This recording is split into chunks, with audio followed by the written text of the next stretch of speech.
The federal government basically goes in, raids people who are having political meetings, arrests them all. The first round of raids, which is aimed at anarchists, is wildly popular and successful. And Hoover very dramatically gets an old warship that they nickname the Soviet Ark, and they take these 200 some anarchists and say, we're sending them back where they belong to Bolshevik Russia. J. Edgar Hoover. What does his life story illustrate about the nature of bureaucracy? What themes from McCarthyism and almost the entire history of the Cold War illustrate about sort of contemporary U.S.-China relations? And why does Hoover, in the way he ran the FBI, kind of remind me of Xi? To discuss, we have on Yale's Beverly Gage, who recently wrote, and I do not use this term lightly, a magisterial new biography of J. Edgar Hoover. Beverly, full disclosure, gave me an A on my undergrad senior thesis over a decade ago. She said it was messy and unfinished, but there was too much stuff in it to mark me down, which I kind of feel like has been the tagline of my life for the past 10 years. But anyways, neither here nor there. Beverly Gage, welcome to ChinaTalk. It's great to be here, and I am relieved that I gave you an A for, your insight and brilliance, if not for dotting all your I's and crossing all of your T's. Very briefly, who is J. Edgar Hoover and why is he interesting? J. Edgar Hoover was one of the most important political figures in the 20th century of the U.S., and he was most notably head of the FBI, and he was head of the FBI for 48 years. So he has this amazing career that spanned the 1920s through the 1970s. He became director in 1924 under Calvin Coolidge and died in the same job in 1972 under Richard Nixon. And the story of the FBI is basically the story of his life. Yeah, and just for some of our international listeners who haven't necessarily had that much FBI in their lives, he was instrumental in sort of McCarthyism, or played an instrumental role in America's response to the Cold War, particularly on the home front. Had a lot of sort of mess involved in the American Civil Rights movement, and really, also is a lens to look at the sort of professionalization and upgrading of American national security and just like state capacity more general, turning what was something unimportant enough that they thought they could give a guy in his 20s responsibility for the world's largest and most important investigative criminal agency on the planet in world history. So sort of seeing those threads, as well as kind of what it means to basically govern as a, can we say autocrat in a democratic system over decades, just was such a interesting and unique lens into thinking about American history that I just really enjoyed it diving in with you. So anyways, enough of that. Let's jump in back to his youth, which was kind of horrific. Let's do a little childhood trauma tour, Beverly. Why was life so rough for Hoover as a youth?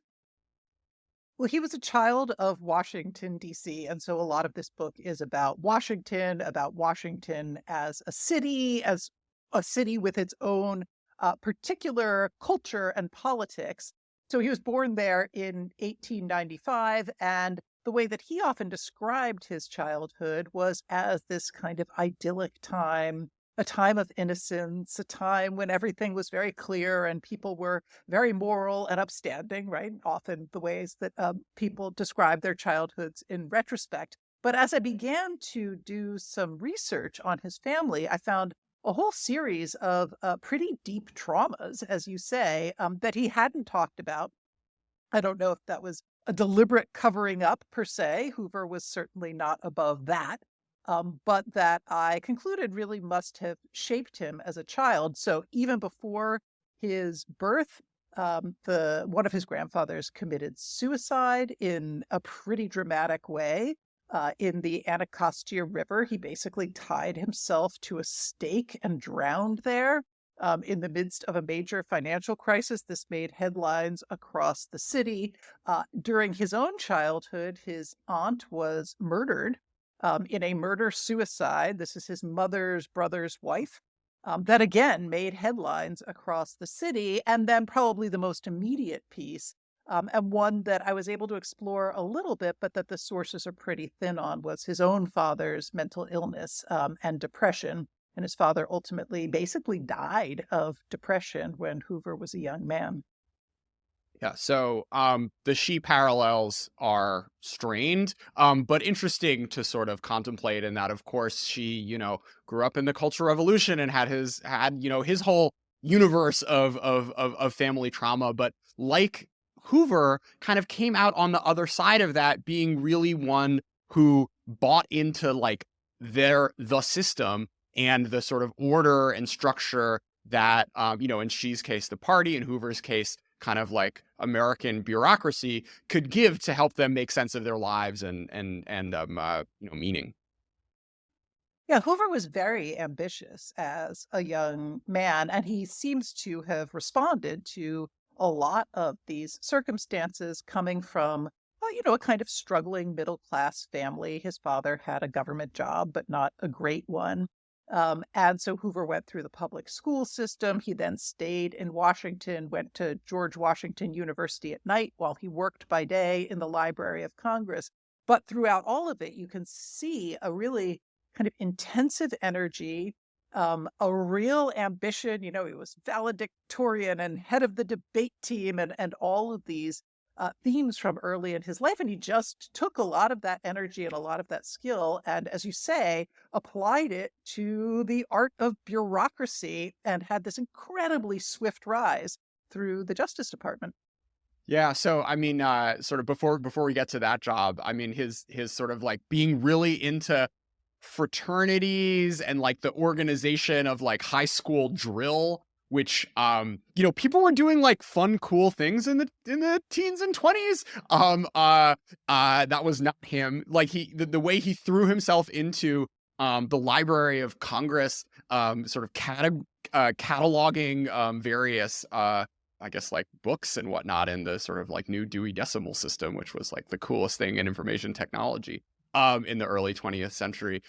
You have this great line of when he was applying to get a permanent position in the Justice Department after World War I, that his sort of like recommendations letters say that he works hard and industriously, putting a lot of overtime work, and is really diligent. No one says he's brilliant, but it was sort of this like deep drive and kind of like almost like affinity for, or like psychological need to put all these things in boxes and do organizing, that ended up really enabling him to distinguish himself from his peers. Yeah, he was always drawn, even as a young man, to institutions that had a couple of things going for them. One, that they tended to be pretty hierarchical, right? The cadet corps of his high school, his fraternity in some sense. Two, that they were homosocial. So he really liked men's organizations. Now, that wasn't so unusual in the early 20th century, but he was in the cadet corps and the fraternity and the Masonic order and all of these other institutions where men gathered together, to the exclusion of women. And then he really liked rules and systems. So that was, I think, key at the Library of Congress, where, as you say, he really learned to kind of order information in this way that was relatively new for information technology at the time. And then a lot of that ethos of wanting very clear rules and hierarchies, he really carries into what he does at the Bureau. Yeah, so some of these things we'll pick up on sort of like IT and rules and organization. But I want to come back to I want to like paint a portrait of what the federal government could and couldn't do in this sort of pre-World War One and post, in just like first half of the 20th century. So um, you know, folks were shocked at how limited it was. Beverly, can you give us a bit of a portrait of capacities that you may have, that us sitting here in 2023 may have expect bureaucrats in Washington to be able to do, that frankly was like not possible given the funding systems, quality of person in these sorts of organizations at the time? Yeah, so Washington was kind of a backwater. It was a second-rate city, and that was partly because the federal government didn't have anything like the capacity that we think of today. So the federal government was very involved in a few things. One was the post office, which was probably the place that most Americans encountered the federal government in the most serious way. Uh, of course, you've got a small army who is active around the world and on the North American continent in various ways. And you have a scattershot series of other duties and abilities and capacities at the federal level. But it's really a grab bag. There's very little of the kind of social welfare apparatus that we think of today. And in Hoover's case, there's very little of either the law enforcement or intelligence apparatus. I mean, there basically is no federal intelligence system prior to World War I. And so Hoover is just there on the ground floor as the security state's being invented, as the intelligence systems being invented, and really as federal power is going to explode over the course of the 20th century. And that was some of the happenstance of his life, right? One of these contingent moments is that he, happened to be born and then to graduate into a world where all of this is being reinvented, and he's part of that invention process. Great. So, okay, World War One passes, and all of a sudden, America decides it needs to spy on citizens. How does that happen, and what role does Hoover play in it? Hoover happened to graduate from law school in the spring of 1917. So, for history buffs out there, the spring of 1917 means that the United States is entering World War I. Hoover doesn't go into the military. Instead, he goes straight into the Justice Department, which has this kind of explosion of new things that it needs to do during the war. It is supposed to be enforcing a whole set of kind of draconian new speech laws that have been created to prevent people from criticizing the war or advocating revolution or labor resistance or draft dodging. It's supposed to be enforcing draft dodgers and enforcing the draft in some way. And then Hoover's actually his first duty in the Justice Department is with German internment, which is something that we tend to forget about. But there were many thousands of German citizens who were interned in various ways during the First World War. So that was his big experiment as he entered during the war, German internment and registration. He turned out to be so good at it that when the war came to an end, the Justice Department is thinking about what its peacetime apparatus is going to look like. They decide to create a new little division called the Radical Division, which is supposed to be its first peacetime effort at conducting surveillance of political radicals in the United States, mainly anarchists and communists and Black activists. And they put Hoover in charge of this at the age of 24. So he's rising fast already, and he's shaping all of these ideas about communism, anti-communism. The Bolshevik Revolution has just happened. And Hoover is there on the ground floor as the new American Communist parties come into being.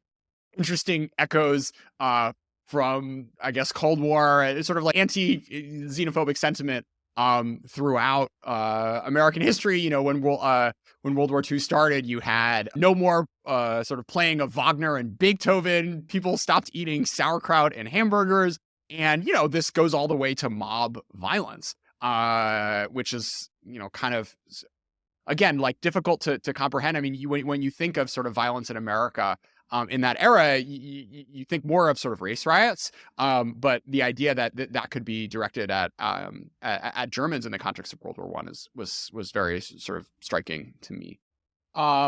What did labor activism? I mean, we're going to do your other book in maybe 2 minutes, but like, what was so scary for the American establishment about all these groups that Hoover was supposed to keep tabs on? Yeah, it can be hard to imagine for us today because we kind of know how the story plays out. But in 1917, 18, 19, there are lots of people in the United States who are really worried about a revolution, about a left wing revolution, something like the Bolshevik Revolution that had just happened in Russia. And of course, you're seeing revolutionary ideas and movements sort of sweep across Europe. during and after the war. And there's lots of labor unrest in the United States. There are a series of really dramatic terrorist bombings aimed at government officials and major capitalists. And there is this kind of profusion of new radical groups coming into being, too. So all of that combined produces what I think we have to understand as, on the one hand, overblown, but also genuine concern that the United States was going to kind of erupt in some big wave of social violence and potentially attempts to overthrow the government. And Hoover comes in at the age of 24 as one of the officials in charge of stopping that. Yeah, I mean, if you thought that balloons are scary, just imagine bombs going off like once a month, um, sort of across the entire US. Okay, so labor in particular, how can we sort of see the origins of COINTELPRO in what the Justice Department ended up doing for to try to undermine these groups?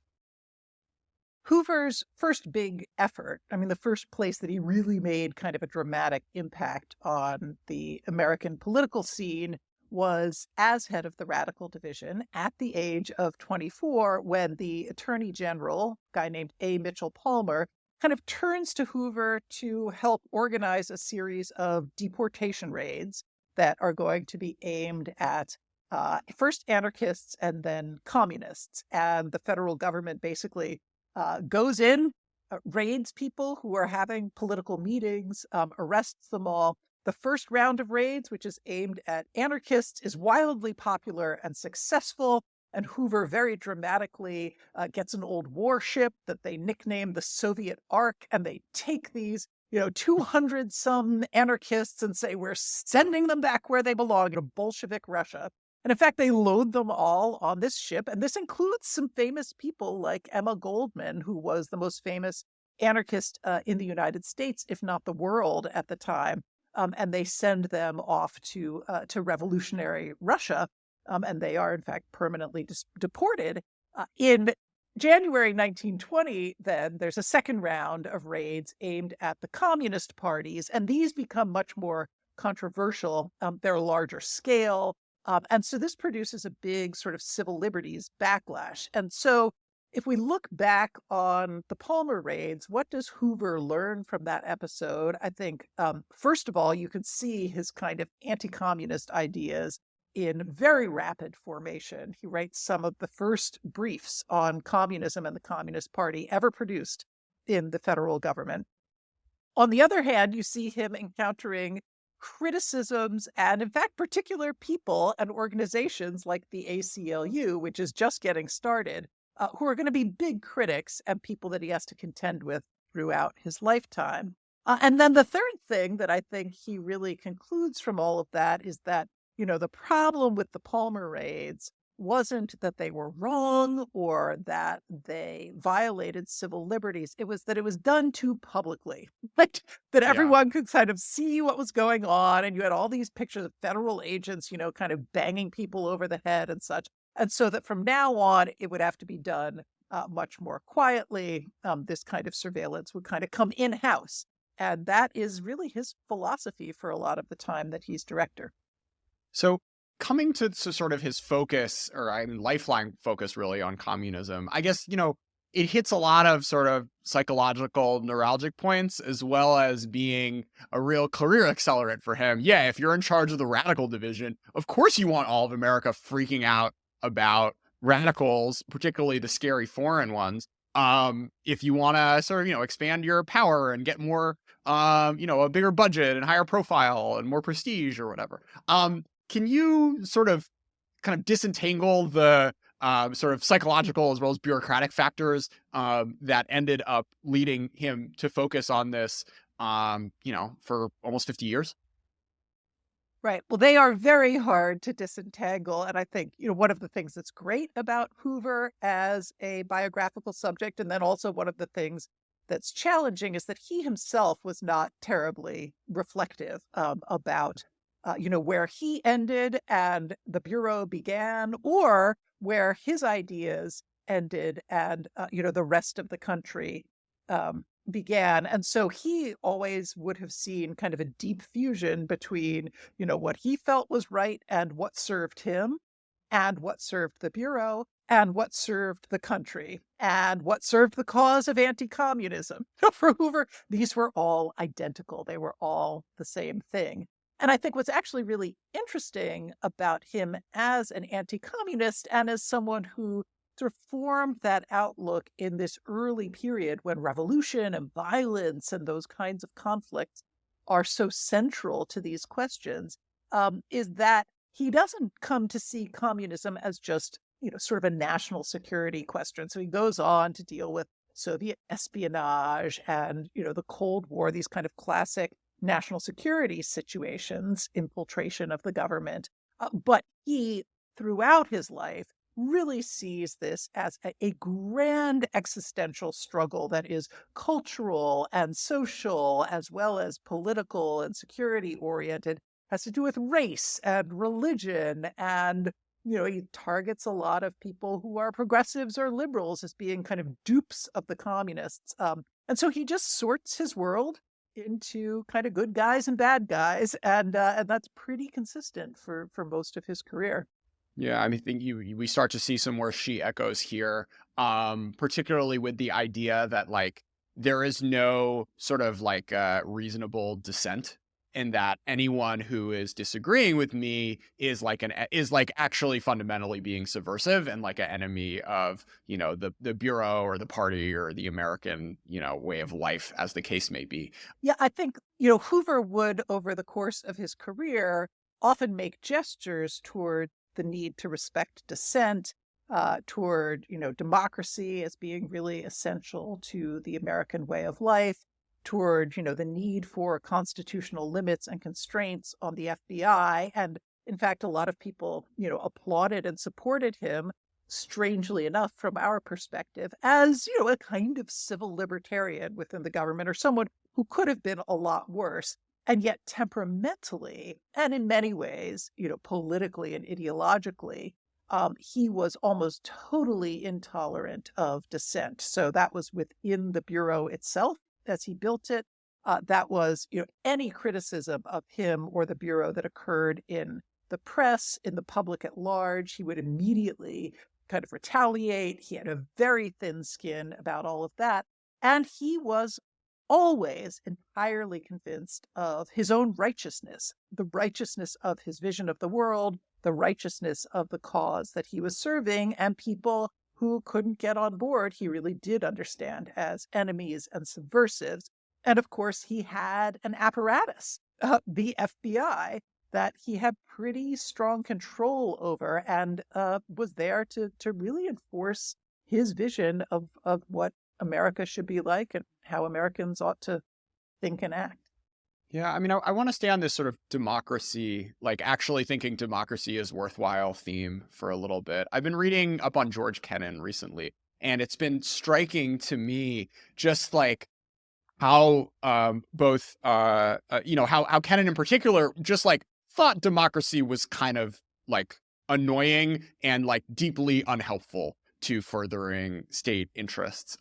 And Hoover, sometimes he's like, yeah, like I don't want to do this. It's too much. But like the answer that he seemed to keep always coming to is like, give me and the state and the national security state more power, and we'll take care of this. Like citizens, do not be alarmed. Just like let us do our thing, and like all your problems will be solved.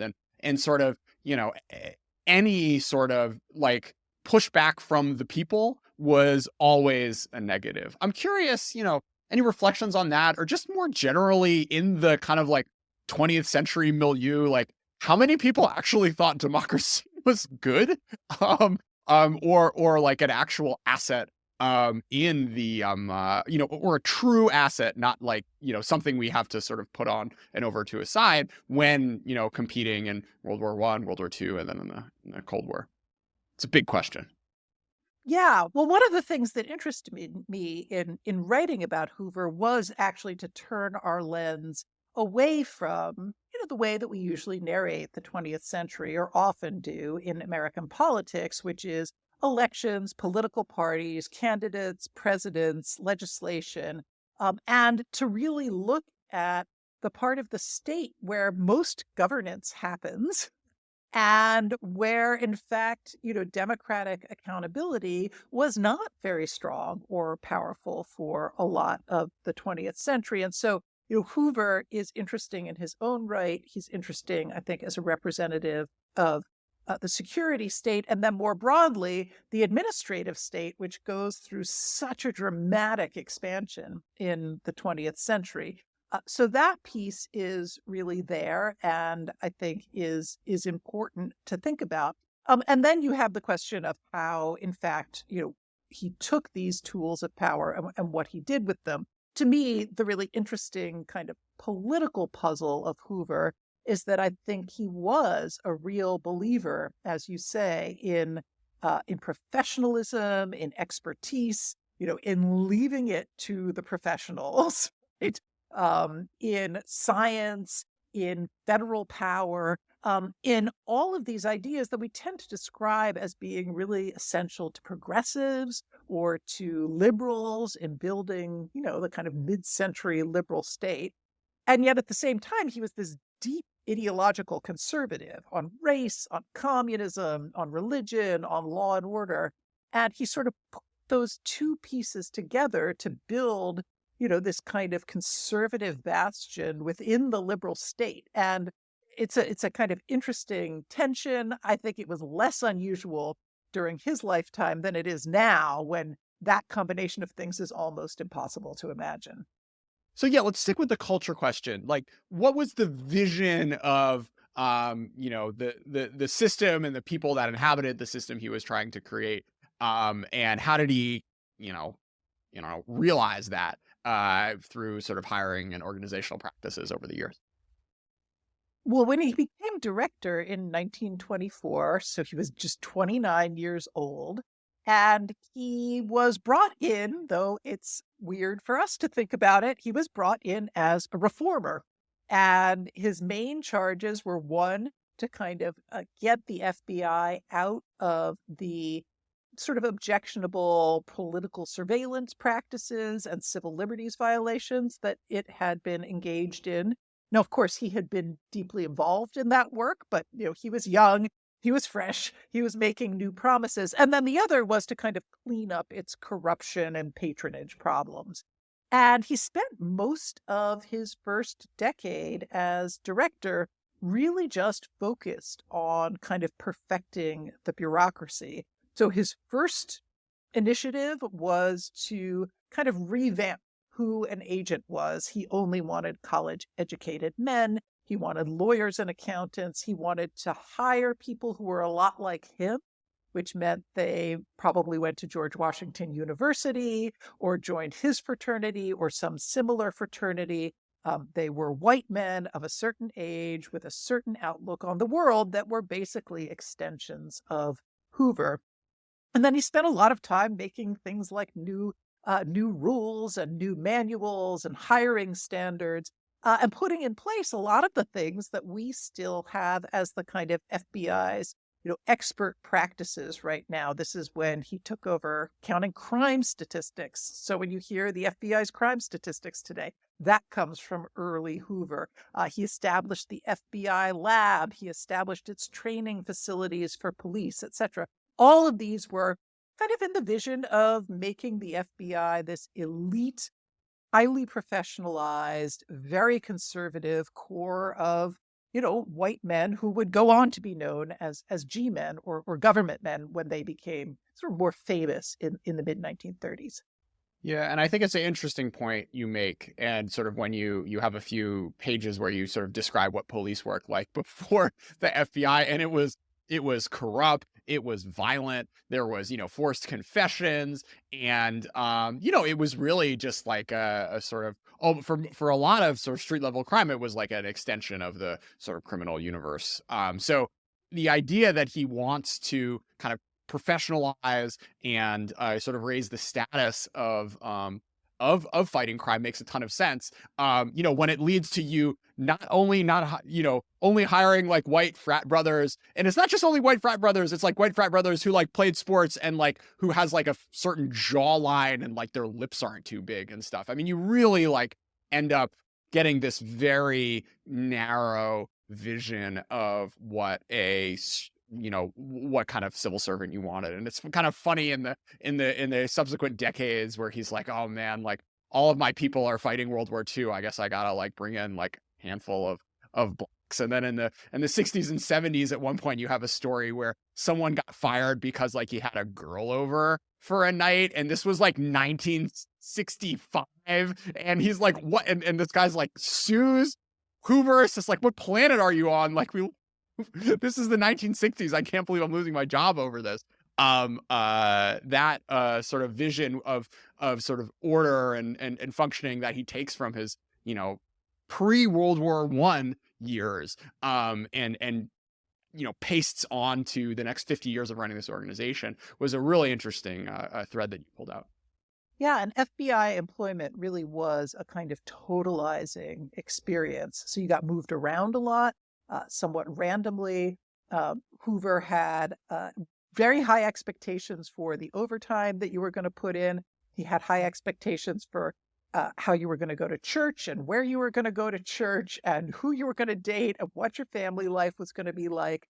And maybe most importantly, he made a very big point over the course of his whole career of keeping his agents out of the civil service so that he himself had almost total control over their hiring and firing and selection. If they had been in the civil service, he would have had, a pool of candidates who would not all have been these kind of nice white frat boys that he wanted.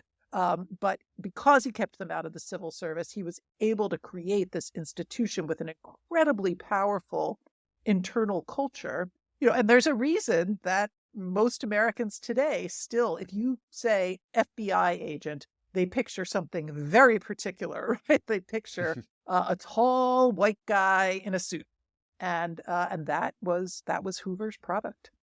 Yeah. CCP parallels. I don't know if they abound, but it's almost like a sort of like a Leninist core maybe of sort of like the change that Hoover wanted to see in America.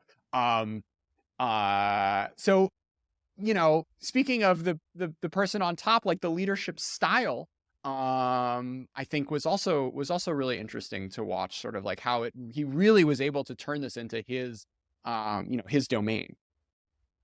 He was, and he did it, amazingly over this vast period of time when you would think there'd be some turnover in an appointed position like this. But he served under 8 different presidents, 4 of whom were Democrats, 4 of whom were Republicans.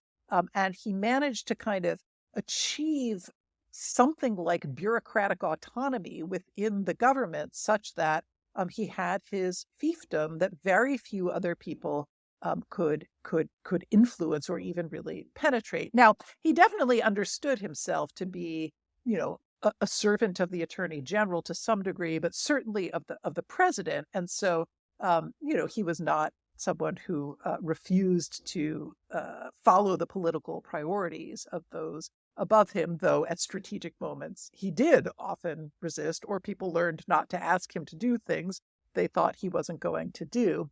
But within the state itself, he just had, by any measure, a really extraordinary amount of autonomy and control over what started out as a few hundred agents, but by the time he hit his late career was many, many thousands. So I'll stop with the Xi stuff for a second and bring in a better parallel, which is Robert Moses, who also, came up in this sort of progressive era. He was this like young hotshot reformer, and then ends up sort of becoming an unelected power center for decades. Curious for those parallels, as well as like, I guess this is the type of book when you write it about the 20th century where you also have Robert Caro over your shoulder. Let's do Robert Moses first as a person. What interesting dynamics did you see between them? Did they ever meet each other? They must have, right? They might have. I never found that moment, but Hoover spent a lot of time in New York, and was involved in lots of the institutions, the kind of press associations and clubs. And he used to hang out at the Waldorf all the time. So surely they came across each other, though they weren't especially close. And I think, to me, yes, it's not the first time I've heard of that book, The Power Broker. I think one of the things that Hoover and Moses shared, as you said, was a kind of generational story, right? That they both, in some ways, I think, were kind of unique to their moment, in the sense that they came along, they were ambitious young bureaucrats who gained their skills in, the teens and the 20s, just before the moment that really government power and ambition was going to explode. And it meant that they were then in the right place at the right time to, kind of be part of that expansion.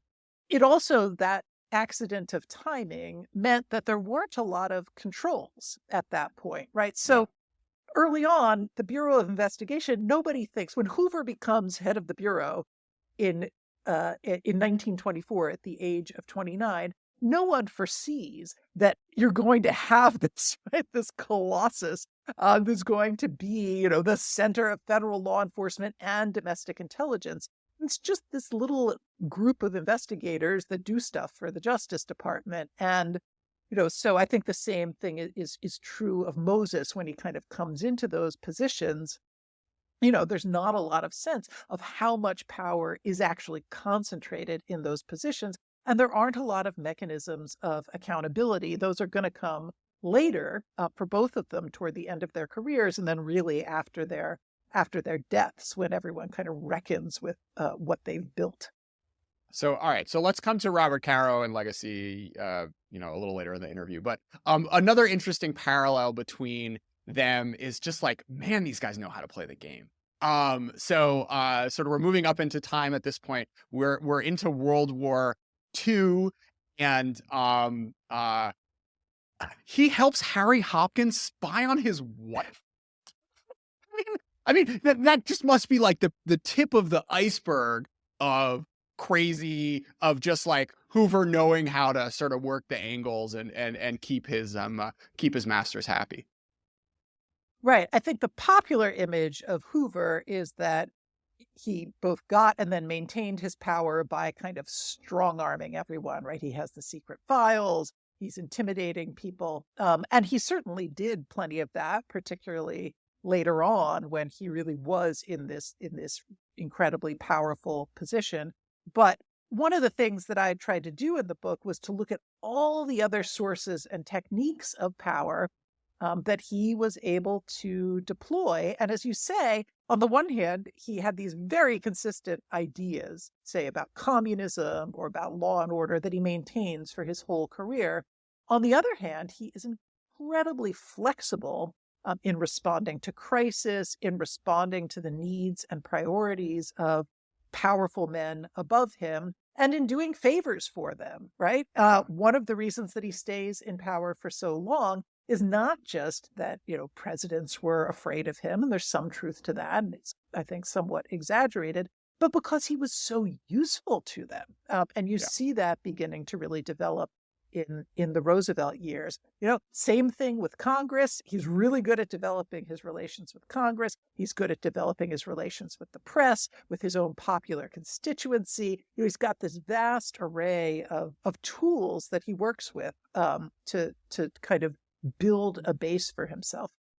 Yeah. So, kind of like a few angles of that, which were fascinating. Just like, all these ex-agents end up being congressional staffers, and then he kind of like gives them like little tidbits to make their bosses look smart so that the next time appropriations comes around, like he gets the plus up he wants. But the really interesting thing, and one of the most striking things of this book is his public opinion ratings for decades and decades were like 80%, 90% approval ratings. Can you talk a little bit about the sort of public outreach efforts and image shaping of both Hoover and the FBI more generally that allowed that kind of gave him this this I guess immortality field, this like this armor of being more popular than the more powerful people ostensibly above him in the Washington power rankings. Yeah, in a lot of ways, I think that's probably the most surprising part of the book was not, my deep dives into the secret FBI archives, but was this very public fact, which is that though we think of Hoover as one of the great villains of the 20th century, the person that nobody likes today, more or less, for most of his career, he was incredibly popular and he had high approval ratings, as you say, in the 70s, 80s, 90 percentiles, especially in the 1940s and 1950s. He lasts through Democratic and Republican administrations. He has widespread support in Congress. And there are a number of reasons for this, but one of them is that he turns out to be incredibly skilled at public relations and, in fact, devotes a whole part of the FBI to public relations outreach of a wide array of sorts. So some of it is just articles in the press and managing the press. Some of it is outreach to Hollywood, which, to his everlasting benefit, decides in the 1930s under the film codes that they are only going to make crime movies if the cops win. And so that makes Hoover's G-men these kind of great heroic figures. And that code lasts for most of his time there. So he Were benefits from that. were there are there pre-code movies about corrupt cops?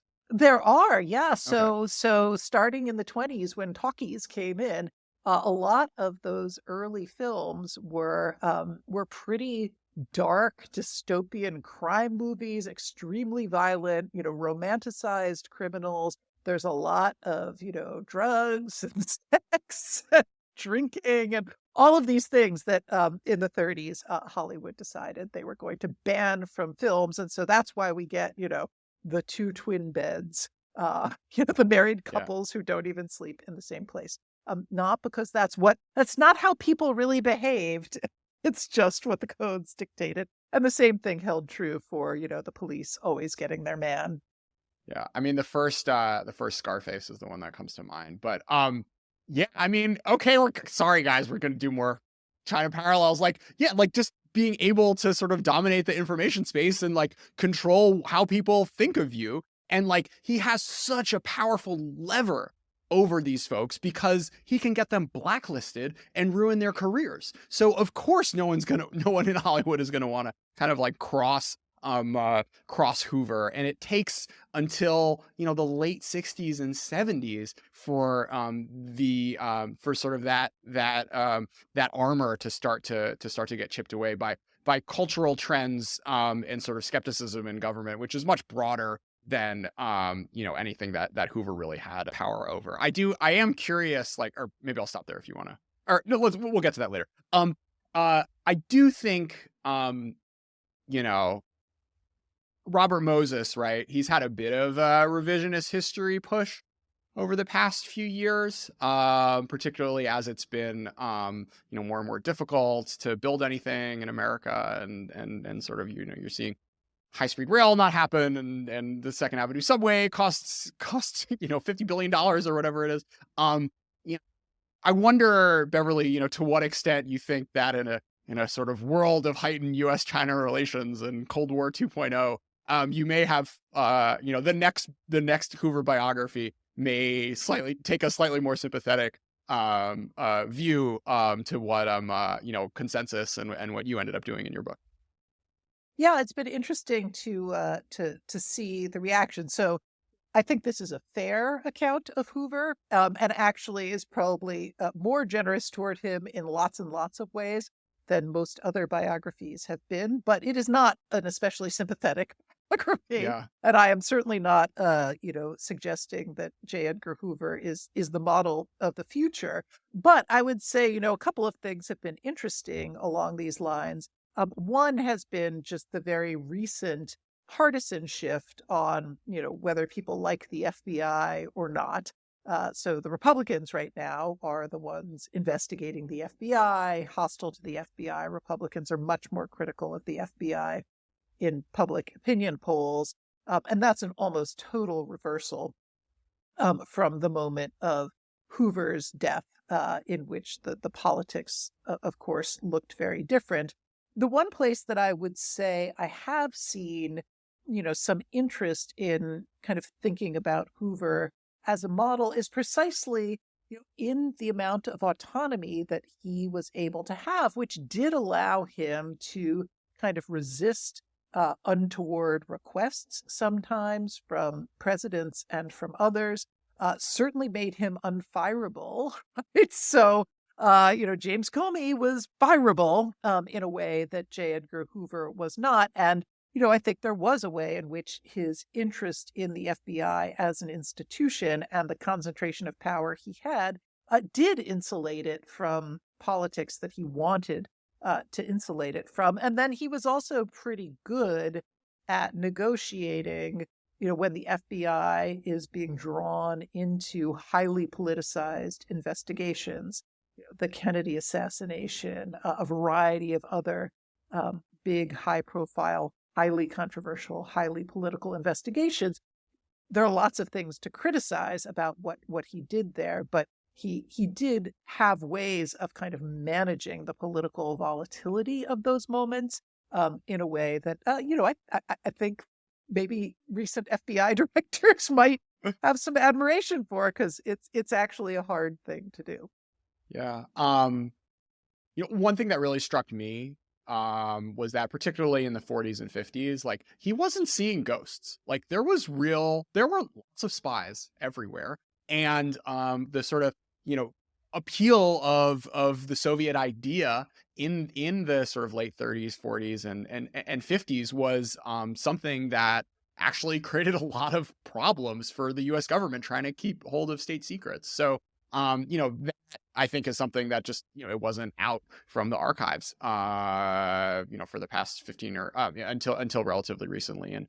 And I think, you make a pretty compelling case in the book that, in fact, he held on to this like a little too long. And especially, when he takes this like fear of communism and like puts it on Martin Luther King and just like the civil rights movement's head more generally, it was like really unfair and ended up leading to some of the most the darkest chapters in modern American history. But that also seems like an interesting piece of revision, like just how worried America should have been about communism and communist subversion in his early years as in the FBI. Yeah, one of the reasons that I wanted to write a new Hoover biography was that most of the early biographies had come out in the late 80s and early 90s, and they're good books for the most part, but they didn't get to take advantage of the post-Cold War moment and all of the revelations that have come out about Soviet espionage, about the nature of the Communist Party in the United States. And so I thought it was going to be really interesting, and it was, to try to reinterpret Hoover through the lens of what we now know. And there are, a number of records and of kind of secret operations that have come out that have shown, actually, yes, there was quite a lot of espionage going on in the United States, that a lot of the people who were these kind of high-profile controversial figures, the FBI had pretty good reason to think that they were in fact guilty. Figures like Julius Rosenberg and others. And then some really interesting cases where, in fact, the FBI knew, particularly through the Venona Project, which was this secret Cold War decryption project in which they had actual Soviet intelligence cables, were able to decrypt them in pretty limited ways, but in significant ways, and in which they actually found a whole bunch of people who were clearly involved in espionage, who they then couldn't prosecute because they wanted to hold on to a secret like Venona. They wanted to keep the program going. They didn't want to let everyone know what they knew. And so on the one hand, you get these prosecutions. On the other hand, there are actually a bunch of people who they were pretty sure about, who they just kind of let go off into the world. And I think the question, as you were saying, the question then is, if we accept that, X number of people were in fact involved in Soviet espionage, what's the relationship between that and this vast kind of cultural phenomenon, political phenomenon known as the Red Scare. And that's a really interesting set of questions. Yeah, I mean, this is a sort of another contemporary theme is like, yes, it's real, but like, how many lives are you going to ruin in the process? And, how bad are these type 1 versus type 2 errors? You have this vision of, why don't you talk a little bit about like, Hooverism versus McCarthyism and the sort of tensions between how both of those people tried to address this in the early 50s. I argue in the book that though we tend to, think of Joe McCarthy as kind of the ultimate anti-communist figure, we talk about McCarthyism, that Hoover is really ultimately probably the more important figure. So McCarthy, kind of came on the national scene in a big way in 1950. By 1954, he is being censured by the Senate, and essentially forced out of American political life, and he dies of alcoholism in 1957. So he's big and showy, but he's not there for very long, and he doesn't do a lot of kind of lasting institution building. And Hoover, on the other hand, is there doing anti-communist work for decades before McCarthy, and especially in the 1940s.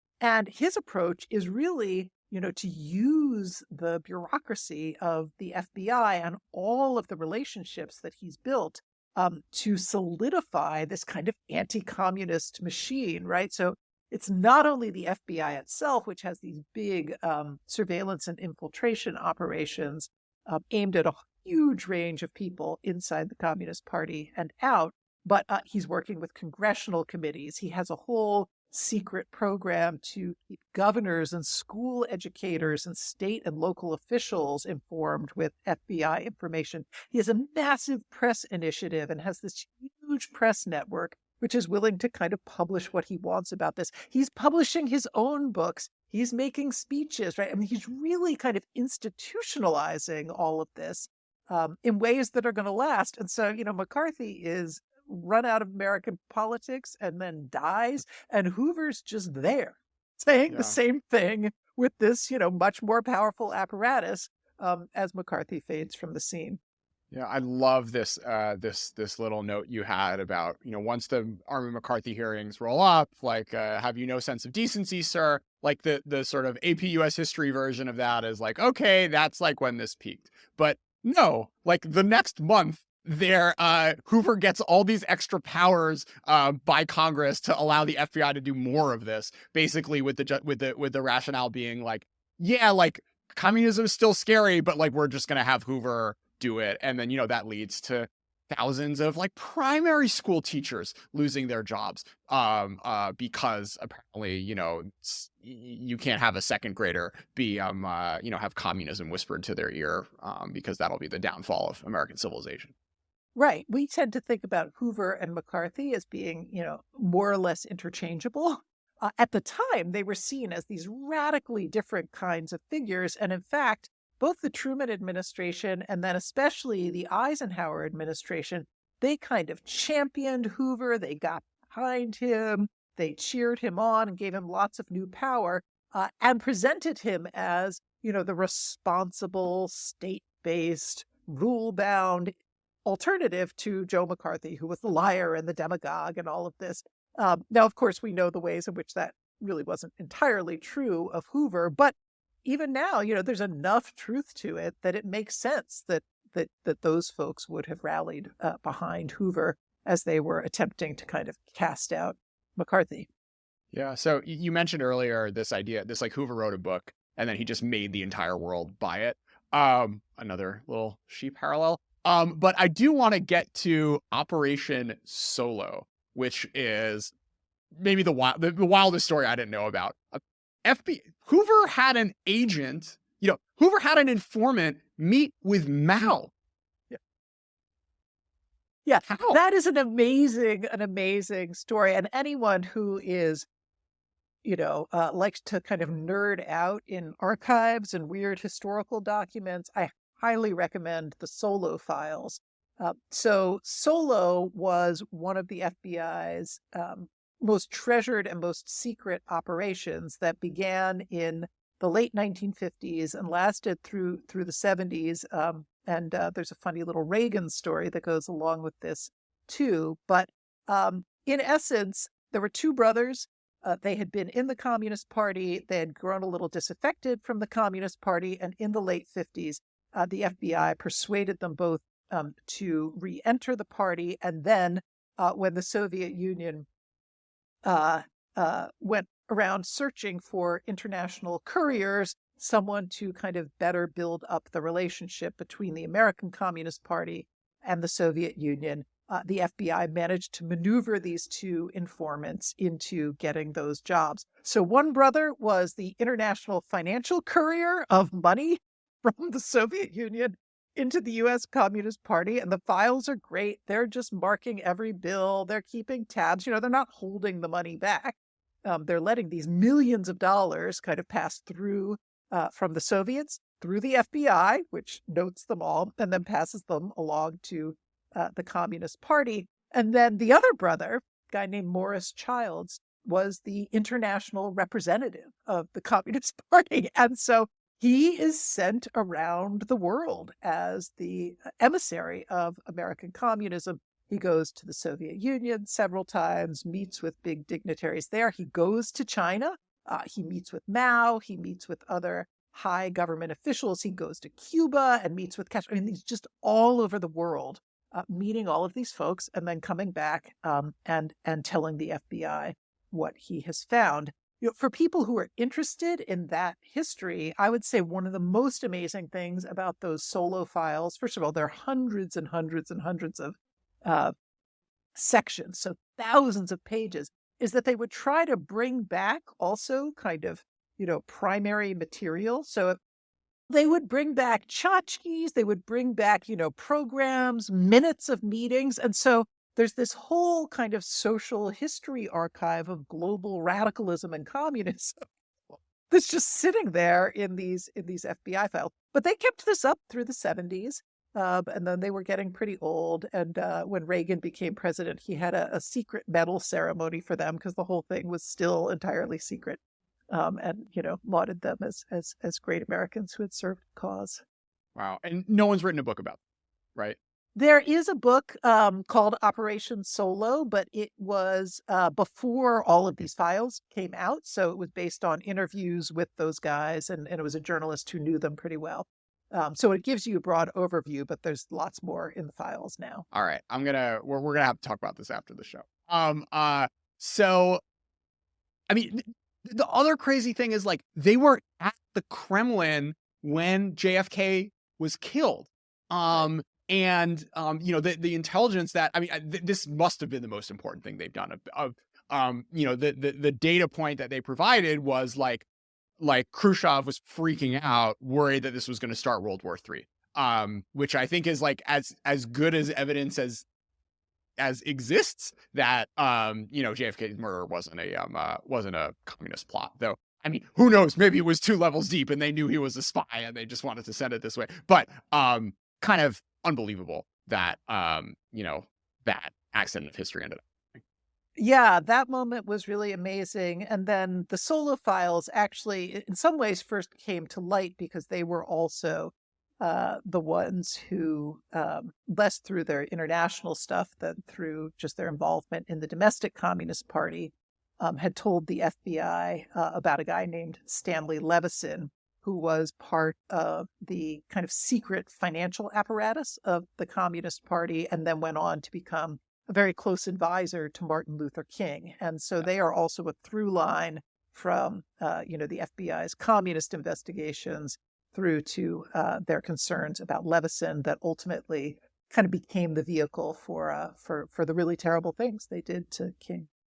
So, decent transition. COINTELPRO. What is it? Where did the playbook and where did the motivation and playbook come from? COINTELPRO is sort of an amazing story. I think it's one of the most famous and notorious of Hoover's programs, and people tend to think about it as being associated with the 60s, with surveillance of King, disruption of the civil rights movement and the anti-war movement, the Black Panthers.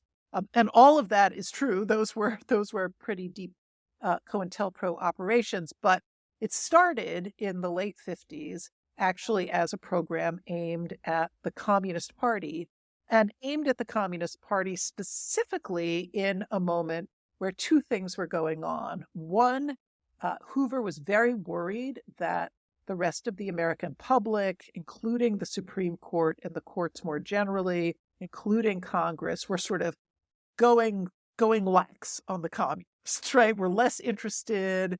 They were saying, okay, we think we've pretty much destroyed the Communist Party. No big deal. The U.S. domestic Communist Party. No, they didn't think they won the Cold War in 1957. They did not think that.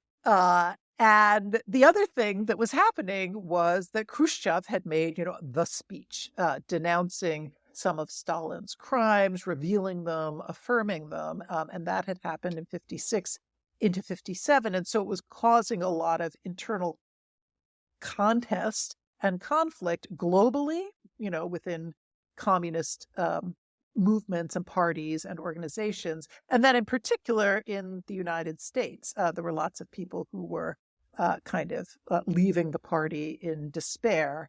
And so Hoover thought, well, we've got to take advantage of that moment, right, to really crush them now that they're falling apart internally. But we can't do it in the ways that we might have done it before, court cases, investigations, right? And so he comes up with COINTELPRO. And COINTELPRO is basically a secret program of disruption aimed at trying to get the party to collapse from within. So it is, sending informers into meetings to make the meetings really long and boring and to ask dumb questions and to sow factionalism. Oh, some of the stuff that I really love from those files is just this basic, like, you want to ruin a social movement, make the meetings take too long and, make them really boring, and be like the guy who has, really more of a comment than a question. Right? So that's what they're telling their informers to do. But they're doing more nefarious things too, fake letters, all sorts of things that are intended to sow dissension. And they just export that to all sorts of other movements. Yeah. A few thoughts on that. First, yeah, they did this with the communists. They did this with civil rights. They also did this with the Ku Klux Klan. Really interestingly, my favorite line, perhaps in the whole book, was some FBI informant or some sort of like a person or informant was told, "Go sleep with as many wives as you can." As that was kind of like the best strategy they could come up with like making all these like Ku Klux Klan people hate each other. But it's not all fun and games. I mean, this is like really like some of the worst parts of American history. Like you have civil rights leaders like almost like being subject to contract killings by local police. Sort of some like really weird complicity of like KKK informants being in the car when activists are getting shot and killed. And just like ruining like the amount of sort of like collateral damage of lives being destroyed by sort of fake rumors being spread with with the sort of like power, if not necessarily FBI imprimatur, like the power that these sorts of whisper campaigns could end up doing to people was incredibly disruptive. I mean, one of the sort of reflections I have is like just the power of this playbook, and how I mean, I guess all of these organizations were kind of like long shots in their own right, of like trying to create a communist revolution in America, bringing civil rights legislation, or like Ku Klux Klan, like the South rises again. I mean, whatever. But how much credit do you want to give what the FBI did to sort of reshaping the ultimate destiny of the targets that they put on the COINTELPRO list? One of the things that really fascinated me from beginning to end with this project, and I think one of the things that makes Hoover as a biographical subject much more than the story of a single person, is thinking about the ways in which the institution he built and then what he did with it through his agents, through his informants, particularly in the 50s and 60s, really shaped in profound ways, every social movement in the United States, from labor and the Communist Party through to civil rights, to the anti-war movement, the student left, and to some degree groups on the right as well, as you say, who were part of COINTELPRO, Ku Klux Klan, white supremacist organizations, and to sort of get back to the question that we were talking about earlier, which was, democracy and kind of how Hoover fits into a history of democracy. I think he understood himself to be sort of policing the limits of legitimacy in the United States. And he thought that he could be the judge of that, whose actions or tactics or ideas, deserve to be respected and to be left alone, and whose ideas and tactics and movements are dangerous and need to be, destroyed or tamped down or contained or watched. And the fact that one man, who was often reflecting broader ideas, but nonetheless, one man was in a position to make those kinds of decisions, I think is one of the most alarming pieces of Hoover's story.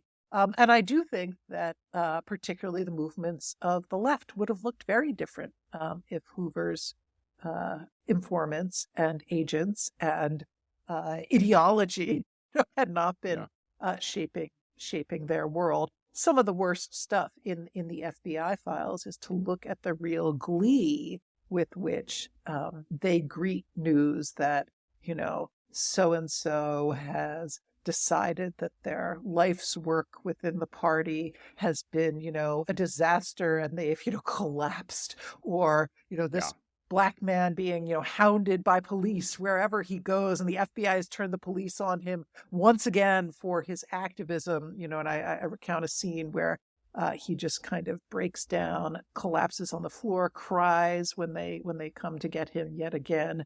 And the agents report this as a great counterintelligence victory. It's pretty dark stuff. Yeah, I mean, and it's not just Black men, right? Like Jean Seberg, the actress who led in Breathless, right? Like her life was ruined. I mean, it was really, we're taking all comers, sort of white or black, man or woman, who are not in line with what Hoover wants America to look like. And the blast radius was really enormous for what the FBI ended up getting up to in this era. Oh my God, I have so much I want to ask you.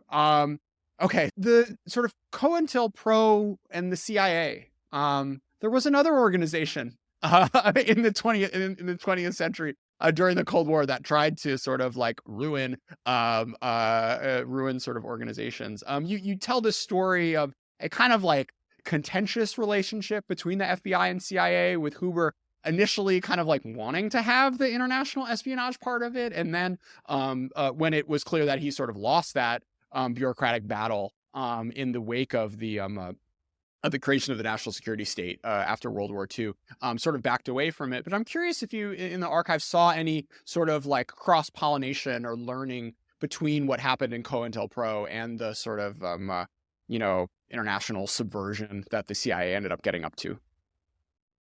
Yeah, the FBI and the CIA were, for the most part, rivals rather than cooperators during the 40s and 50s, especially. As you said, Hoover had ambitions to kind of expand his footprint globally. Harry Truman rebuffs him, creates the CIA instead. And from that point on, you have both, I think, a real cultural difference between the two organizations, and then, a set of kind of personal and institutional rivalries. It is true that the early CIA has a lot of former FBI agents who kind of flip sides and go with the CIA. Hoover's pretty upset about that early on, but they bring in a lot of techniques that they learned at the FBI. William Harvey, who's a sort of famous CIA official and operative in the 40s and 50s. He got his training at the FBI. He kind of learned what he knew about communism and how to combat it at the FBI, and then kind of decamps to the CIA and takes those skills with him. So I think you see personnel transfer, and of course there's some back and forth. There's always some poor soul who is the liaison between the FBI and the CIA. That's a pretty hard job. There was a guy named Samuel Papich who eventually stayed in that job for a while, and I think he was, trying to be a point of transfer of information, both good and bad. But on COINTELPRO itself, I didn't see a lot of kind of direct transfer in that way. Although the FBI's file on the CIA, which anyone can FOIA and look at, is one of the funniest files that I've ever seen, because it is so heavily redacted still, even when you're talking about the 40s and 50s. So you just have many documents that start with, sir, as requested, I went and met with so-and-so, and we had a very interesting conversation. And then the whole rest of the document is just blacked out. So, there may be more of all of that going on than one can really access. So a few roads we're not going to travel down, but I just wanted to mention this idea of like the Birch Society and like QAnon 1.0 with Hoover as like, the Donald Trump, like, leader of the storm figure. You have housewives writing to him being like, you're the only guy I can trust. Like, what should I do? What does this all mean? I thought was great. You alluded to this earlier with the sort of like Comey Hillary thing. But there were like 3 or 4 different presidential elections where Hoover ended up being able to put his finger on the scale a little bit with respect to Harry Dexter White and a number of other sort of FBI adjacent or sort of law enforcement adjacent controversies that showed up in September, October, November of an election year, and he was able to. He came out with a pretty good record, I think, of ending up picking the right horse. But the craziest one I want to get into was LBJ and the Democratic Convention of 1964. What happened there? That is an amazing story. So Hoover and Johnson were pretty good friends, though we don't necessarily think about them as being the same sort of figure, but they have been neighbors on the same block of 30th Place in Washington, and got to know each other pretty well in the 40s and 50s. So when Johnson became president in 1963 and then began running for election in his own right in 1964, he really turned to Hoover, both to manage the Kennedy assassination and the Warren Commission, and to manage a whole host of other political problems, as Johnson saw them.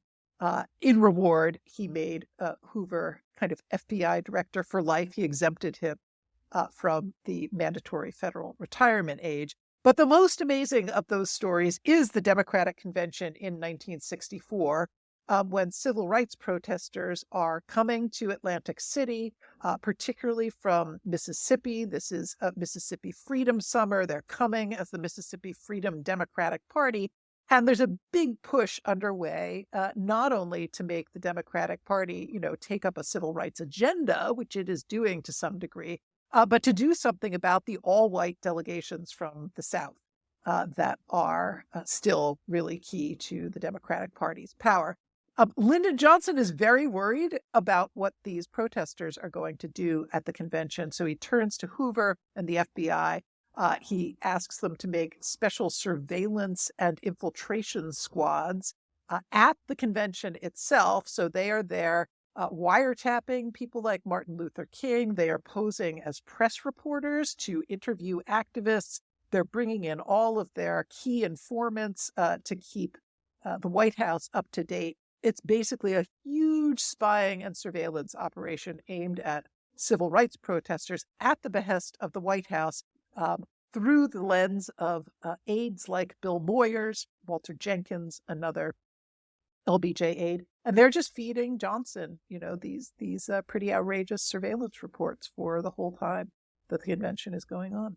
Yeah, and it's like unbelievably illegal, and they sort of know that, but you have these great lines from the archives where they're just like, we didn't feel great about this, but like it came out well, no one caught us, and like now you made a friend in the White House. Um, Right. Even s- even Hoover says, "Wow, I think Lyndon's really crossing a line with this one." And but he was feeling like he needed to do this because the president asked him to. yeah. So another sort of remarkable thing, and really like the only character in this book who ended up getting, being able to make Herbert Hoover do what he wanted was Lyndon Baines Johnson. And it wasn't necessarily just in this convention story, but also in how he ended up taking on civil rights in a way in which, given everything else that Hoover did over the course of his career, was really out of character. So, um, you know, just maybe a little more about that relationship and like how, just like, if Hoover was this good, like how good LBJ was in playing these sorts of games. LBJ, I think, used Hoover more and more effectively than almost any other president. And that was both pushing the FBI to kind of, I guess, follow its better angels, and then also asking it to do some of the most outrageous things that any president has ever asked it to do.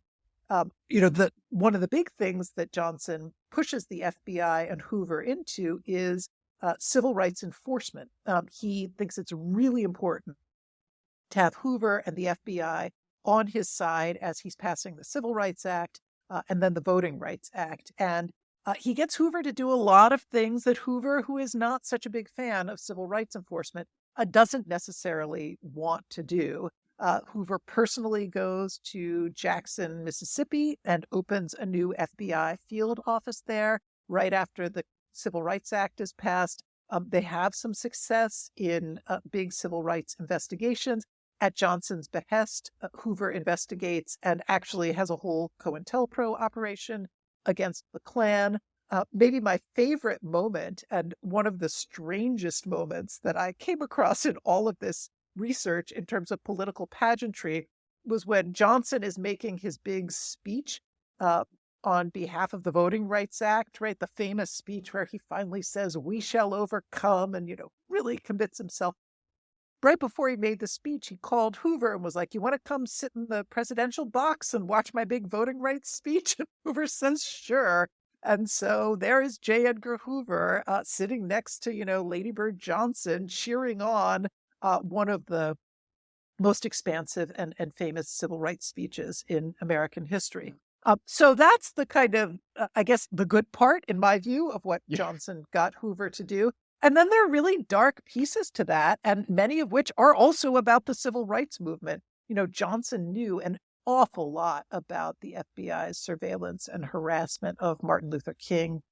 He didn't do anything about it, and he, in some ways, seems to have really enjoyed it. And as the 60s go on, he's really pushing the FBI to go more aggressively against figures like Stokely Carmichael, other civil rights leaders. Yeah, so we don't have time for it in this episode. I encourage everyone to read it. But just briefly for our non-American listeners, the FBI spied on Dr. King, threatened, basically sent him a note that had a recording of his sexual escapades, sent it to his wife, and basically told him to kill himself.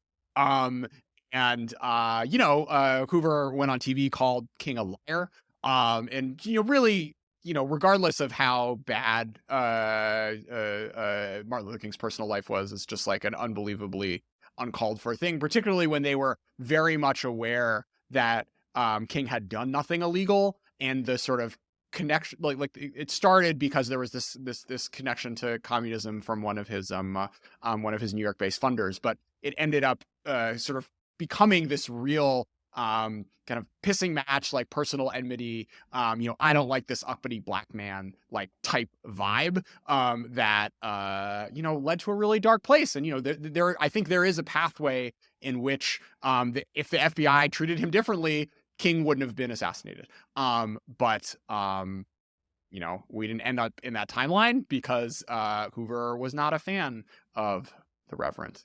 I don't know. Briefly on that one, Beverly. This is I Yeah, well, don't the know. King story plays a big role in the book. And one of my favorite archival finds, probably the best one I will ever have, was that letter that was sent to King, that threatening kind of dirty tricks anonymous letter from the FBI with the reel of tape from their bugging of his hotel rooms. That letter had been out in redacted form, but over the course of doing the research for this book, I was able to find a kind of put out into the world from the National Archives first unredacted copy of that letter, which is just incredibly outrageous, aggressive, racist, demeaning language. And even when you know the story, it's really shocking to imagine that the FBI was doing that. So the King story plays a big role in the book, and then finally ending up, as you said, with King's assassination in 1968, which was a massive FBI investigation. Do you think he could have saved him? Well, I think, so I don't think conspiracy theories, I don't think the FBI assassinated Martin Luther King. Sorry. There was this big back and forth where Hoover kept saying, "I don't want our FBI agents to be bodyguards," and from that perspective, if he was sort of more serious about trying to understand threats on these people's lives. I mean, there was this line, I think it was Stokely Carmichael, or maybe it was someone else, where oh no, it was Bridges, where he goes, like he has a meeting with a civil rights leader who's like, "I'm scared for my life," and he's like, sorry, dude, like that's the business you're in. Seems like, I don't know. Is there a world in which sort of more people from this era end up living if his priorities are different? Yeah, I think there are two things that Hoover did that really contributed to the climate in which King was assassinated. One is, his incredibly aggressive public criticism, not only of King, but of the civil rights cause, of civil rights organizations, Black Power organizations, right? These were not secrets. Hoover really went after them quite aggressively, both in a private and secret way, but also quite publicly, and therefore gave the legitimacy of the FBI to enemies of those movements. And then the second, as you say, was his refusal throughout the 1960s to do what he described as guard duty for civil rights activists. But which is to say, for King, as for many others, even when the FBI had evidence of threats, they didn't necessarily pass those threats along, and they often refused to provide security detail, even in any sort of combustible situation. Hoover said, "My men are investigators; they're not police guards." But of course, the police in the South weren't going to do that kind of protection. Yeah. And it's also like sort of the steps that he takes well, 2 points. First, I mean, the Trump January 6th echoes, I think, are apparent in sort of what you just said, Beverly, but also this idea of also sort of he ended up making the 60s more radical. You talk about how the Weather Underground, they weren't bombing places until what was his name? Until a young civil rights leader, until Fred Hampton was basically killed by Chicago police at the behest of the FBI. And that was sort of a real radicalizing moment for a lot of some of the darker left-wing organizations of the 20th century. Yeah, and I think you do see, particularly as the 60s go along, a kind of tit for tat relationship, or a sort of escalation in which the pervasiveness of the FBI's surveillance and disruption operations, as you say, often informers being involved in advocating violence, the FBI working with the police who killed Fred Hampton, all of those things. You can see the ways in which this is kind of a circular process, right? People get more concerned about informers in their midst. There's a famous case in New Haven, Connecticut, where I am right now, in which local Black Panthers torture and murder one of their own members because they suspect that he is a police or FBI informant. And, that kind of paranoia going through the ranks because there were a lot of informants, Yeah. right? I mean, really contributed to these just kind of downward spirals that often resulted in violence as well. Do you have 10 more minutes, maybe? You know what? I actually have to. I could do like 4, 5. Okay. All right. So, I do want to go very briefly. I want to talk about sort of like the quote unquote elder autocratic tendencies of Hoover. Sort of what happens to him and his relationship to the bureaucracy as he starts approaching his mid to late 70s. In many ways, it's kind of a tragedy for Hoover that he couldn't let go. So there were a number of moments where he could have stepped down. In 1960 was one. The Eisenhower years have been great for him. New generation coming into power. He could have taken that moment and stepped away. Another was 1964, 65, when he was supposed to retire by federal law, but he did not do that. He could not let go. He thought the FBI would collapse. It was his whole life. And so he just stayed on as he got older and older, less effective, more controversial, as even his own agents began to kind of joke about him, about his, declining abilities, about him being out of touch with the currents of politics and culture in the 60s. And even Richard Nixon, his dearest friend in American politics in many ways, sits down with him in 1971 and sort of says, Edgar, don't you think it's time? And Hoover said, no, I don't. And so Nixon says, okay, well, great. I guess I won't fire you. And then Hoover happens to die, and Nixon's very happy about that and sad about it when it happens. But he couldn't let go. Yeah, I mean, this sort of, she's getting up there too, and the sort of a few of the interesting dynamics of like, these are very demanding jobs, but when you are in your 70s, like you have to sleep a lot. And also, the sort of cultural disconnect with the sort of new generation, and ultimately what starts happening is like, yeah, if you have a boss who's like not there all the time because he like can't work more than 40 hours a week or what have you, you end up having subordinates just like not run stuff by them. But when you're the type of person who's built an organization who thinks you're the only one who can lead it, it ends up putting on these really tricky dynamics. And he's firing his old bureaucrats left and right, but like his like inner coterie is also in their 70s and is like succumbing to like various forms of ailments. So like it ends up just getting really messy in the end if you're running an organization like that and you're not really thinking about stepping down or having an exit strategy. Yeah, and you really have to feel for those kind of younger, high-level officials who weren't young at that point, right? They were in their 50s, but they've been waiting their whole careers for Hoover to just step aside. He won't do it. It by the end is causing all sorts of conflict in the upper ranks of the FBI, and ultimately, actually, then causes a lot of conflict after Hoover's death.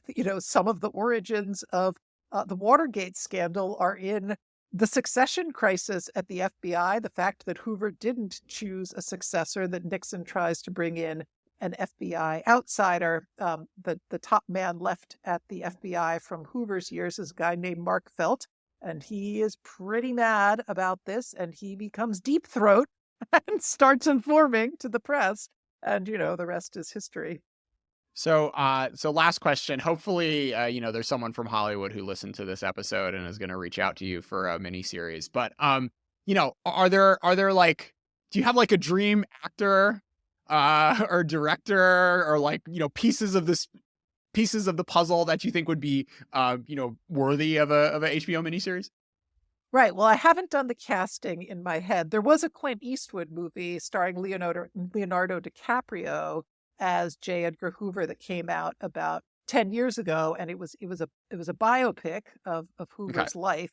And the two challenges there that I would say, my director is going to have to solve are, one, that Hoover really was a bureaucrat. And so he spent a lot of time just like sitting around at his desk, which is really interesting to write about, but is really hard to do well on film. And then the other is that if you do a biopic, he's there for so long. So you have to have an actor who can be, young and dashing and then like kind of corpulent and elderly. And, I think DiCaprio was a little better in the early and middle age. The old man makeup didn't quite hold together, though that wasn't a terrible movie. It was actually a pretty good movie. But I think we have to solve those problems. I don't think that's how you do it. I think it's like a Spielberg Lincoln, like you just pick a slice. And I thought the sort of like the Nixon, the sort of the end was really poignant. And maybe that's more like a drama than it is a TV, like a play than it is a TV show. I mean, like King and Hoover, obviously. But there's so much there. Yeah, there's a lot of drama. It's true. 2027's not that well. Wait, that's too much. Last thing. We end every show with a song. Is there like a Hoover song you came across? Well, there is a song called G-Man Hoover. Okay. It's not a big popular song necessarily. No, I tend to kind of veer in the direction of like good kind of punk takedowns at the FBI. Those are pretty fun to listen to. Okay. Beverly Gage, thanks so much for being a part of ChinaTalk. All right, thanks. This was lots of fun. A, B, C, D, E, F, G, G-Man Hoover.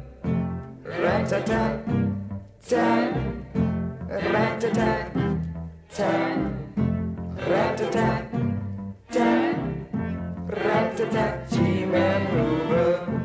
Rat-a-tat, tat, rat-a-tat, tat, rat-a-tat, tat, rat-a-tat, G-Man Hoover.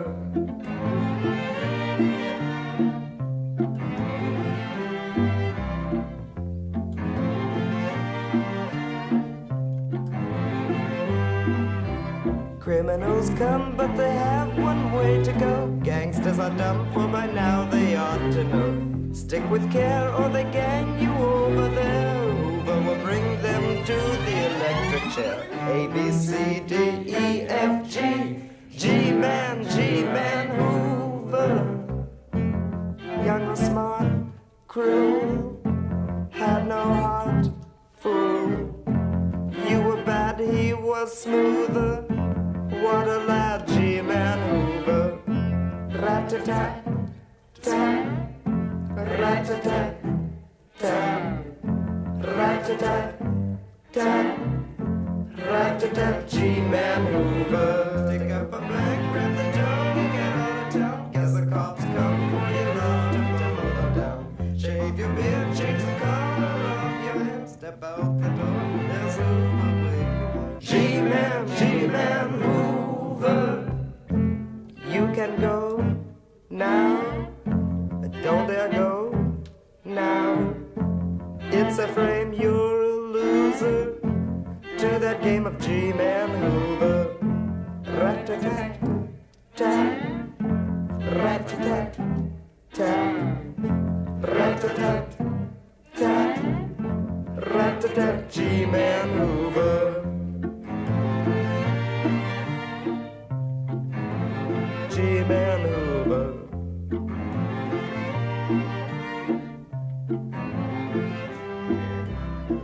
Kidnap a child, cause to you he's just a brat. His mama's wild, she's afraid you'll use your gat. Money's your aim, then you'll take it on the lam. But is your name Hoover always gets his man? A, B, C, D, E, F, G, G-Man Hoover.